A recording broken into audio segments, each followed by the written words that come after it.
श्री गणेशाय नमः। ओम नमो भगवते वासुदेवाय।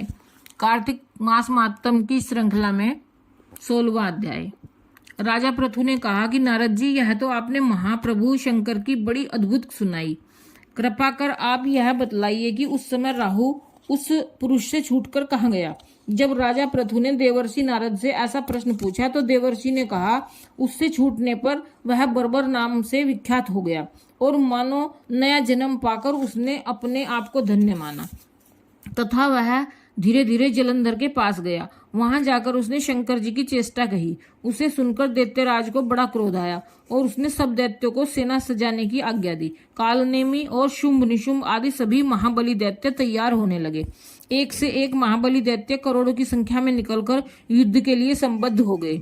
महाप्रतापी सिंधुपुत्र शिवजी से युद्ध के लिए निकला। उसके आगे महर्षि शुक्र और छिन्न सिर राहु हुआ। फिर तो उसी समय जलंधर का मुकुट खिसककर पृथ्वी पर गिर पड़ा।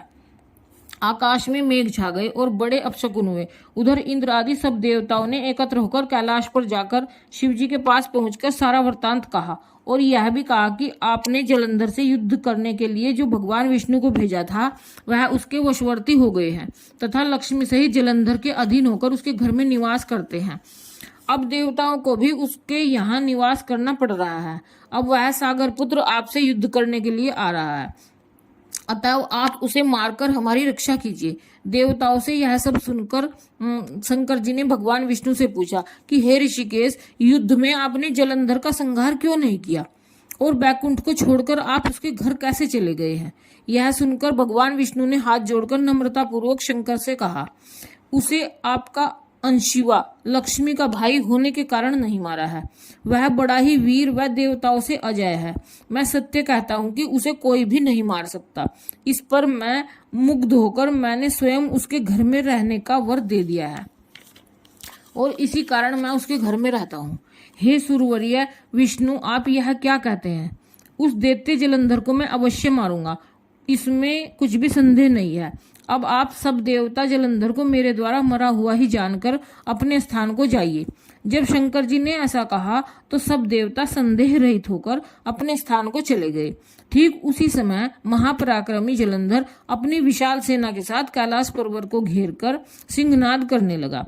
दैत्यों के नाद और कोलाहल से शिवजी क्रुद्ध हो गए। उन्होंने अपनी नंदी आदि गणों को उसके साथ युद्ध करने की आज्ञा दे दी।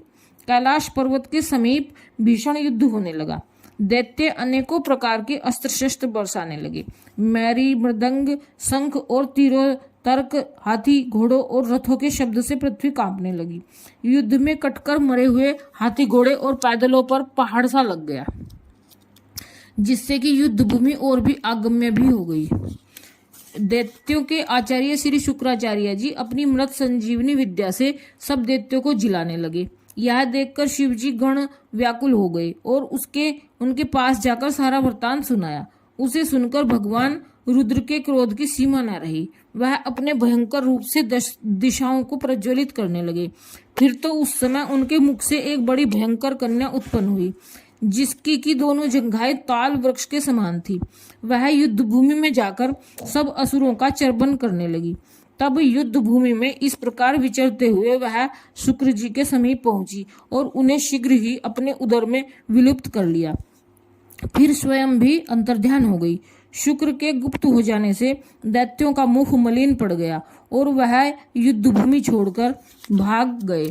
इस पर उनके शुंभ निशुंभ और कालनेमी आदि सेनापतियों ने अपने भागते हुए वीरों को रोककर शिवगणों पर बड़ा कठिन प्रहार करना आरंभ किया और ऐसा ही शिवजी के नंदी आदि वीर गणों ने भी, जिनमें गणेश और स्वामी कार्तिक भी थे, अपने गणों को रोक रोक कर दैत्यों से भीषण युद्ध करना आरंभ कर दिया।